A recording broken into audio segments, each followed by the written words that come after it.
ہمارے حاجی صاحب عبدالوہاب صاحب فرمایا کرتے تھے کہ جیسے دکان پلنے کا ذریعہ ہے ایسے ہی دعا بھی پلنے کا ذریعہ ہے۔ جیسے انگریزی پڑھنا، یونیورسٹیوں سے ڈگریاں لینا اور پھر سرکاری نوکریاں کرنا یہ پلنے کا ذریعہ ہے، ایسے ہی قرآن پڑھنا پڑھانا یہ بھی پلنے کا ذریعہ ہے۔ اللہ تعالیٰ کسی کو رزق سے محروم نہیں کرتے۔ حدیث قدسی میں اللہ تعالیٰ فرماتے ہیں، اے آدم کے بیٹے، میں نافرمانوں کو نہیں بھولتا تو میں تجھے کیسے بھول جاؤں گا؟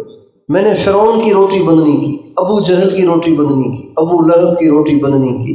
جب تو روز 5 دفعہ مجھے سجدے کرے گا اور مجھ سے دعائیں کرے گا، میرے کلام کو پڑھے گا، میرے دین کی محنت اور خدمت کرے گا تو میں تجھے کیسے بھول جاؤں گا؟